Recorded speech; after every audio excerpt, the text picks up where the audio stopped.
आप ये लिंक खोलेंगे सबसे पहले। लिंक ओपन करने के बाद यहाँ पे आएगा आपकी आईडी एंड यहाँ पे हम पासवर्ड एंटर करेंगे।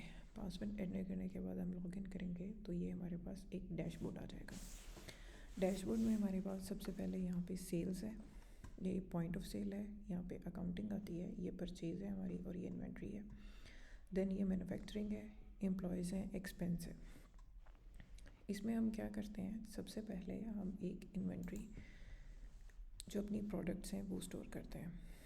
प्रोडक्ट स्टोर करने के लिए हमें इन्वेंट्री में आना है। इन्वेंट्री में ये इसका ओवरव्यू है जो आपको नज़र आ रहा है। मेन वेयर हाउसेस में कितने प्रोसेसेस हो रहे हैं, इंटरनल वेयर हाउस में कितने हो रहे हैं, डिलीवरी ऑर्डर डिलीवर्ड जो हैं वो कितने हो रहे हैं, कितने लेट हैं, कितने वेटिंग में हैं, रिटर्न्स मैन्युफैक्चरिंग में आपके पास क्या क्या है, ये सारा कुछ आपको यहाँ पे शो हो रहा होगा। आपके ऑपरेशंस हैं मतलब ट्रांसफ़र्स, यहाँ पे ट्रांसफ़र का मतलब है जितने भी आपके वेयर हाउस से इन या आउट हुई हैं वो सारे के सारे आपके पास यहाँ पे शो हो रहे होते हैं। उसके बाद आप यहाँ पे अगर आएँ तो इन्वेंट्री एडजस्टमेंट्स आती हैं। इन्वेंट्री एडजस्टमेंट से मुराद ये है कि अगर आपकी कोई प्रोडक्ट आपके वेयर हाउस में क्वांटिटी ज़्यादा है या कम है और आपकी काउंटेड क्वांटिटी जो सिस्टम में है वो मतलब फ्लक्चुएट कर रही है तो आप यहाँ पे उसको अपडेट कर सकते हैं। यहाँ पे आपकी प्रोडक्ट्स आती हैं। सबसे पहले सिस्टम में हमने एक प्रोडक्ट क्रिएट करनी है। प्रोडक्ट क्रिएट करते हैं।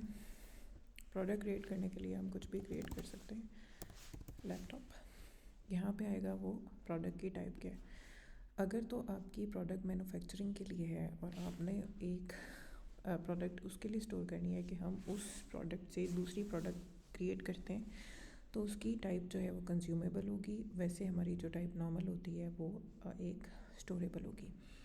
अभी हम क्या करते हैं, हम यहाँ पे एक बनाते हैं प्रोडक्ट नेम थ्रेड जो कि हमारी कंज्यूमेबल प्रोडक्ट होगी।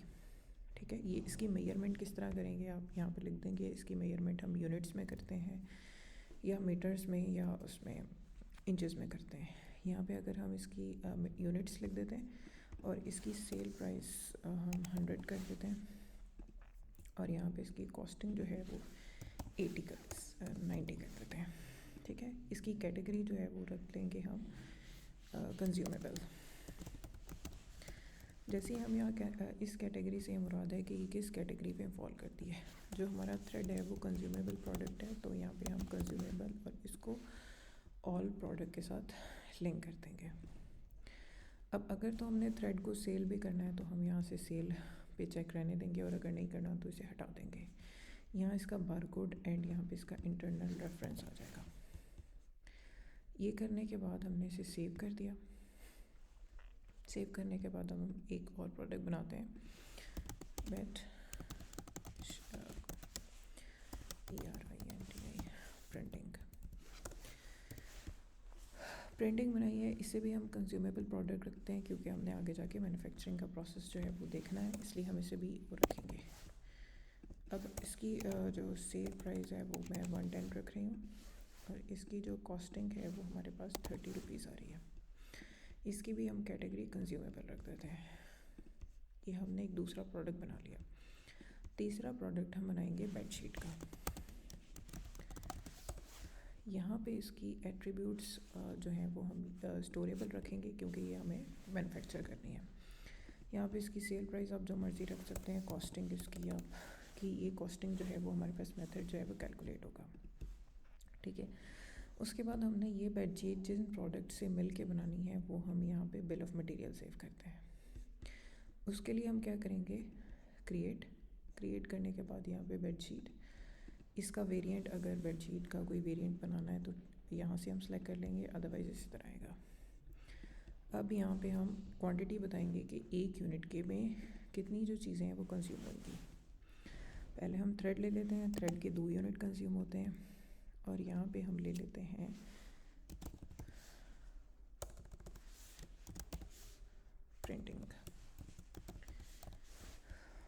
प्रिंटिंग, इसका 1 यूनिट कंज्यूम होता है और हम इसको सेव कर देते हैं। ये हमारा एक बिल ऑफ मटेरियल क्रिएट हो गया है। यहाँ पे अगर हम इसकी स्ट्रक्चर एंड कॉस्टिंग देखें तो आपको बता देता है कि बेडशीट का जब आपने 1 यूनिट क्रिएट करना है तो आपकी कॉस्टिंग उसके ऊपर कॉस्ट अप्रॉक्सीमेट कितनी होनी है। प्रोडक्ट की कॉस्ट आपको एक बेडशीट की 210 रुपीज़ पड़ेगी, ठीक है। ये 1 क्वांटिटी की है। यहाँ पे आप क्वांटिटी चेंज कर लें, आप लिख दें 100 क्वांटिटी की कितनी पड़ती है, तो आपको ये बता देगा कि आपको 100 की कितनी है। ये आपकी एस्टिमेटेड कॉस्ट आपको बता देती है। अगर आप प्रिंट करना चाहें तो यहाँ से प्रिंट भी कर सकते हैं इसको। ये हमारी एक इन्वेंट्री में हमने एक प्रोडक्ट क्रिएट कर दी है। प्रोडक्ट में अब हमारे पास आती है बेडशीट।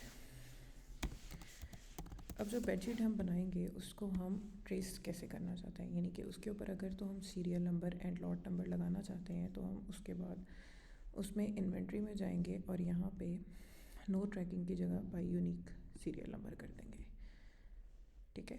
एंड देन इसको हम बाय यूनिक करेंगे तो इसमें एक यूनिक जो सीरियल नंबर है वो हम लगा सकते हैं। नो ट्रैकिंग का मतलब ये है कि आप इसमें नहीं कर सकते। उसके बाद हम क्या करेंगे, अपनी ये जो प्रोडक्ट हैं इन्हें पहले परचेज़ करेंगे, देन हम इसके बाद इसकी जो है वो मैन्युफैक्चरिंग करेंगे।